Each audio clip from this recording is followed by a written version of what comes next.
Bom dia, Vera. Bom dia, Thiago. Bom dia a todos no estúdio e a todo mundo que nos assiste e nos ouve nesta manhã de quarta-feira. Ô Vera, o assunto, claro, do dia com a definição de que o TRF da 4ª Região vai julgar em 24 de janeiro, em segunda instância, o caso do apartamento no Guarujá, envolvendo o ex-presidente Lula. Como é que a defesa dele e do PT, e o PT também, como é que, além da defesa, o PT reagiu a essa informação, hein, Vera? Tiago, a estratégia tem sido, nas primeiras horas, depois da marcação do julgamento para o dia 24 de janeiro, intensificar aquela estratégia de vitimização do ex-presidente Lula. Então, a defesa já fala em recorrer, dizendo que teria sido desrespeitada uma certa ordem cronológica dos recursos que chegam ao TRF4. Além disso, o PT está inundando as redes sociais, os grupos de WhatsApp das pessoas, fazendo documentos, fazendo notas, dizendo que isso seria a confirmação de que o ex-presidente é vítima de um julgamento político, de que, na verdade, ele tem um tratamento diferente dos demais réus da Lava Jato. O que acontece? Acontece que, de fato, foi muito rápido. No dia 1º de dezembro, o relator do processo contra o ex-presidente Lula na 8ª turma do TRF4, o desembargador Gebran, liberou o seu voto e em poucos dias o revisor já devolveu o processo, pediu a marcação da data e essa data foi efetivamente marcada. Isso é um pouco menor do prazo do TRF4, mas é importante salientar que neste ano essa mesma corte vem reduzindo esses prazos. Então, esse prazo que já foi de 3 meses, nos últimos meses está mais reduzido que isso para marcar. Então, não é uma excepcionalidade o caso do presidente Lula. Eles são realmente mais rápidos do que os tribunais superiores de Brasília. Isso é uma coisa que a gente sempre salienta, a gente sempre fala. A previsão era que fosse julgado lá para março, antecipou-se isso para antes do Carnaval e para o Brasil é bom que seja assim. É bom que se saiba isso o mais longe possível das eleições, para que não haja um risco de judicialização excessiva do pleito às vésperas de uma convenção, quando começar o horário eleitoral, que na verdade era o que o PT contava, né, Tiago? Eles esperavam manter o presidente Lula candidato à base de liminares sucessivas, impedimento de julgamento em outras instâncias, revisão de jurisprudência quanto à condenação em segunda instância, revisão da lei da ficha limpa, esse tipo de expediente.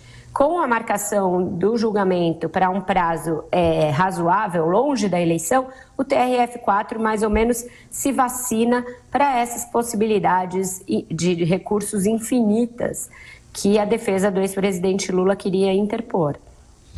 Vera, agora esse julgamento passa a ser o fato mais importante da política brasileira para 2018. Nada se pode imaginar, pensar, pesquisar, não adianta pesquisa, antes do julgamento, né, Vera?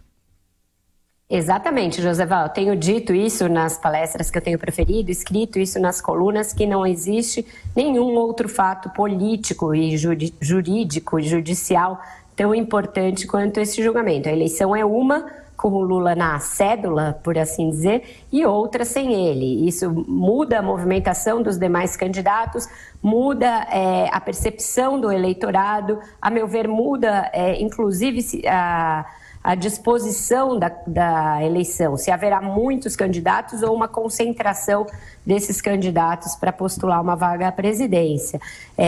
Eu acho que é bom, eu repito, que o TRF4 deu uma satisfação à sociedade o quanto antes. Porque o ideal seria que a Justiça fizesse isso em todas as suas instâncias, inclusive nos tribunais superiores. Mas não é porque os tribunais superiores têm as suas dificuldades peculiares, que seja por excesso de processos, seja pela característica da Corte, que a gente vai querer que a Justiça seja amorosa também nas suas outras instâncias. O ideal é que ela seja rápida e que ela dê satisfações a essas questões importantes, porque o contrário disso chama-se insegurança jurídica. Insegurança jurídica sobre as eleições, que são o fato mais importante para tirar o país da crise desde que ela se agravou com o governo da Dilma. Então, eu acho que é importante que as coisas andem e que elas andem num prazo hábil. Ô Vera, só para a gente fechar, além dessa condenação, outros processos contra Lula devem avançar. Na sua coluna de hoje no Estadão, eu li logo cedo, você traz informações sobre a delação de Antônio Palocci, um outro elemento complicador da vida de Lula. Em que pé está essa colaboração premiada, hein, Vera? Pois é, Tiago, tem outros processos aos quais o ex-presidente Lula responde que correm concomitantemente com essa apelação na segunda instância. Aquele do sítio de Atibaia, o que trata do apartamento em São Bernardo, próximo ao do ex-presidente Lula, o que fala o outro referente à Operação Zelotes e não à Operação Lava Jato, enfim, são vários.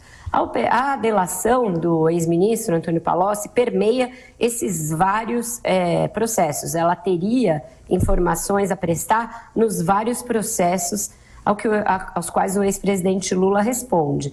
O que está acontecendo? A equipe da Raquel Dodge tem apresentado entraves ao fechamento dessa delação. Esses entraves, pelo que eu apurei e digo na coluna, são da seguinte natureza. Eles dizem que o Palocci apresenta o que seriam anexos do Google. Ele apresenta ali informações sobre casos já conhecidos. Um exemplo que uma das fontes me citou é o caso da Operação Castelo de Areia, que foi sustada em 2010 por iniciativa do ex-ministro Márcio Tomás Bastos.